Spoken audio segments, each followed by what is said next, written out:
Hello everyone, welcome to my channel. இனி நம்ம எதை பற்றி பேச போகிறோம்னா, லாஸ்ட் வீக் நடந்த பிரிட்டிஷ் கிராண்ட் பிரிக்ஸை பற்றி தான் பேச போகிறோம்.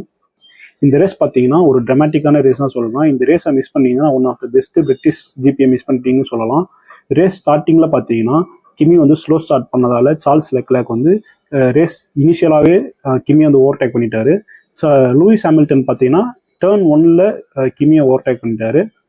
கிமியோட காரில் ஃபேஸ் இருக்கிறதால கண்டிப்பாக வந்து லூயிஸ் ஹாமில்டன் வந்து கிமி ஓவர்டேக் பண்ணுவார்னு எல்லாருக்கும் தெரியும். எப்போ எப்படி எந்த லேப்னு தான் ஈகராக வெயிட் பண்ணிட்டு இருந்தேன். லேப் 11 டர்ன் 9ல் பார்த்தீங்கன்னா லூயிஸ் ஹாமில்டனை கிமி வந்து இன்சைட் மூவ் பண்ணி ஓவர்டேக் பண்ணார். செம்மையாக இருந்துச்சு. லூயிஸ் பார்த்தீங்கன்னா 5 செகண்ட் டைம் பெனால்ட்டி சர்வ் பண்ணதுக்கப்புறம் P3ல மேக்ஸ் வெர்ஸ்டாப்பன், P4ல வந்து ரசல், P5ல லூயிஸ் ஹாமில்டன் ஓட்டிட்டு இருந்தாங்க. அப்போ வந்து P4க்காக லூயிஸ் ஹாமில்டனுக்கும் ரசலுக்கும் சரியான பேட்டில் போயிட்டு இருந்தது. 2 டைம்ஸ் வந்து லூயிஸ் ஹாமில்டன் ரசல் ஓவர்டேக் பண்ணார். ஆனால் மெர்சிடிஸ்ட்ட நல்ல பவர் இருந்ததால் அகைன் ரசல் வந்து ஓவர்டேக் பண்ணிட்டாரு. லேப் 34ல் பார்த்தீங்கன்னா ரசல் டயரில் ஸ்லோ பஞ்சர் இருந்தது. அதனால் அவர் பிட்டுக்கு போகிற மாதிரி இருந்தது. பிட்டுக்கு போகும்போது மேக்ஸ் வெர்ஸ்டாப்பனை வந்து சும்மா ஒரு சின்ன ஃபைட் இருந்தது. அது பார்க்கறதுக்கு சூப்பராக இருந்தது. லேப் 38ல் பார்த்தீங்கன்னா லூயிஸ் ஹாமில்டன் மேக்ஸ் வெர்ஸ்டாப்பனை ஈஸியாக ஓவர்டேக் பண்ணிட்டாரு. லேப் 41ல் பார்த்தீங்கன்னா கிமி ஆண்டனி காரில் வந்து சின்னதாக ப்ராப்ளம் வந்துடுச்சு. அதனால ஒரு 2 டைம்ஸ் ஸ்பிட் பண்ணார்.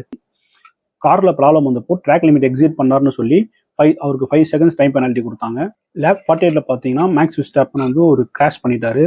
அது எதனால் நடந்துச்சுன்னு சொன்னாங்கன்னா, அவர் ரியர் விங் வந்து ஒழுங்காக க்ளோஸ் ஆகலை, அதனால் வந்து கிராஷ் பண்ணிட்டாரு அப்படின்னு சொன்னாங்க. சேஃப்டி கார் வந்தது பார்த்தீங்கன்னா சார்ல்ஸ் அண்ட் லூயிஸ் பிட் பண்ணாங்க. ரசல் பிட் பண்ணலை. ரசல் பிட் பண்ணதால் அவர் P2 போயிட்டாரு. லூயிஸ் ஹாமில்டன் P3 வந்துட்டாரு. சேஃப்டி கார் முடியும், லாஸ்ட் லேப்பில் முடியும், அப்போ ஃபைனல் பேட்டில் இருக்கும் அப்படின்னு நினச்சி எல்லாம் ஈகராக வெயிட் பண்ணிட்டு இருக்காங்க. லாஸ்ட் லேப் முடியறதுக்கு முன்னாடி விஎஸ்சி எண்டிங் அதெல்லாம் கொடுத்துட்டாங்க. ஆனாலும் வந்து சேஃப்டி கார்லேயே தான் ரேஸ் முடிஞ்சுது. லூயிஸ் ஹாமில்டன் பார்த்தீங்கன்னா 3rd பிளேஸ் வந்துட்டார். George Russell P2, Charles Leclerc P1 வந்தார். ரொம்ப சந்தோஷமாக இருக்குது. என்னோட ஃபேவரட் டிரைவர் சார்ல்ஸ் வந்து P1 அடிச்சதில் ரொம்ப ஹாப்பி. அதுக்கப்புறம் லூயிஸ் ஹாமில்டன் கண்டிப்பாக P2 வந்திருக்கணும். என்னோட ஆசை அதுவாக தான் இருந்தது. P1 P2 ஃபெராரியை வந்து தான் நல்லா இருந்திருக்கும். நான் எதனால் இதை ட்ராமாட்டிக் ரேஸ்ன்னு சொன்னேன்னா, கிமிக்கு வந்து காரில் ப்ராப்ளம் வந்தது. ஆனாலும் இவர் வந்து கிவ் அப் பண்ணாமல் எனக்கு ஒரு பாயிண்ட் வேணும் அப்படின்னு சொல்லிட்டு அவர் வந்து பிட் பண்ணாமல் ஓட்டிகிட்டு இருந்தார். அவர் P11ல் இருந்தார். சரிங்களா. ரேஸ் வந்து மேக்ஸ் வந்து கிராஷ் பண்ணாமல் இருந்திருந்தால் அவர் நல்ல டைம் இம்ப்ரூவ் பண்ணிட்டு இருந்தார். லேப் டைம் நான் பார்த்துட்டே இருந்தேன்.